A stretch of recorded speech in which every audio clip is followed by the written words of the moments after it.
Dysfunctional vet. I did a video on compasses, a Brunton and this iSki compass, and some questions came up based on compass error when you're using this to navigate over a long distance. And if you remember, if you saw the video, I say you start from point A, you move to point B, you get your azimuth again, and azimuth is your angle or your direction of travel magnetically.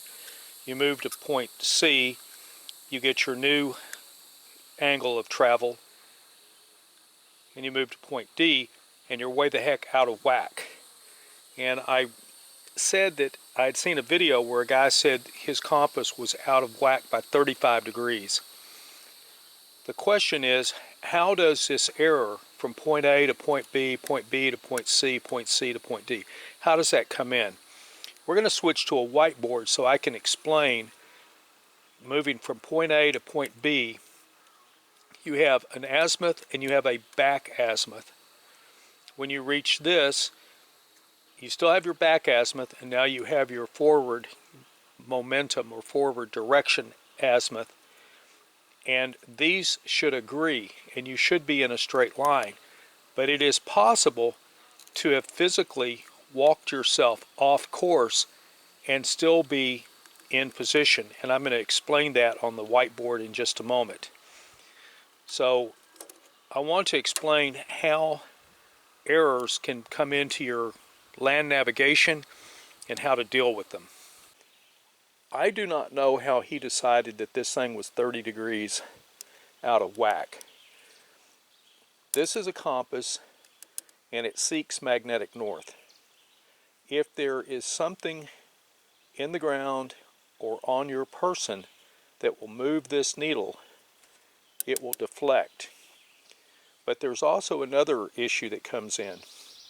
If you set this thing up, you get your initial line and then you move to a new point to now shoot your line. It comes back to the accuracy of your ability to read the compass. Now, a compass is a precision piece of equipment. The fact that he's saying that his compass was 30 degrees out of whack tells me that there's something really not correct. But if you start at point A, which is right here, and you move to point B, which is right here, and you do a new bearing, and you move to point C, which is right here, and then you move to point D, each time you move, you can risk introducing error into your travels. That's why triangulation is so critically important. If you don't have a map, you can sketch a map with what you can see. So you got a hill over here, and you got a radio tower over here, and you got a water tower over there, and you're trying to go from point A to point B, and you have a rough idea as to where point B is. You can't see point B, and your map is one you're making.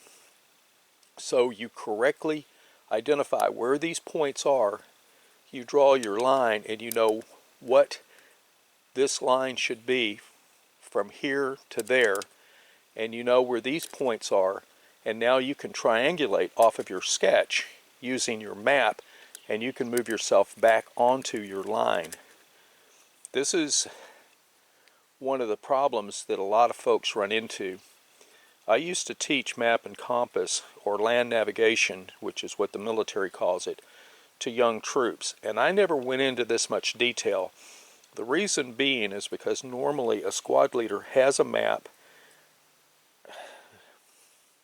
There's a bunch of squad leaders that need to be relieved of command, but that's another story. The squad leader is going to be normally doing something like this, and if you're lucky, you have a pathfinder working for you, and those guys are good. Those guys are incredible.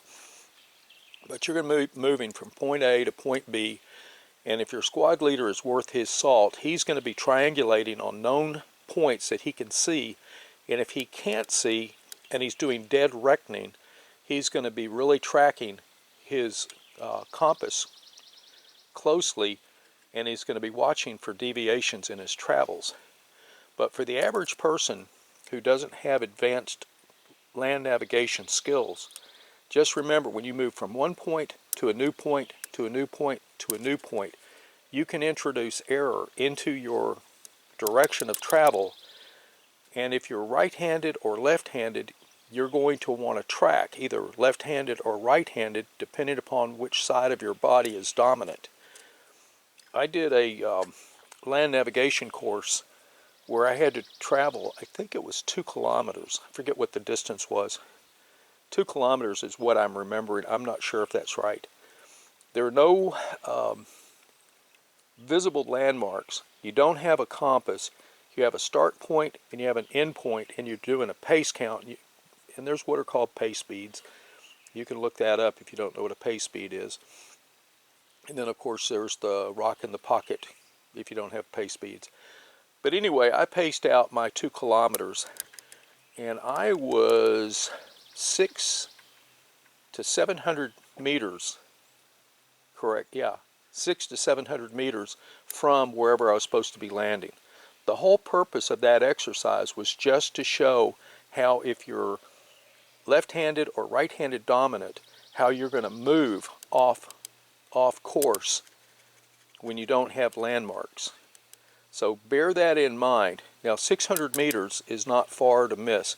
We were using T-posts as a start point and T-posts as an end point, and there is somebody traveling with you who knows exactly where you're supposed to be ending. The start point was in an opening and the end point was in an opening, because if you're in heavy trees, the person who's in the process of teaching you to do advanced land navigation is not going to be able to see the point any better than you can. But the purpose of that course that I did, or that particular segment, was strictly to show you how being right-handed or left-handed dominant will move you off course. Pathfinders, when they take that course, they are normally not more than about 15 to 20 meters off of where they're supposed to be, which makes me extremely jealous of their skills, because they are good. With that said, Dysfunctional Vet out.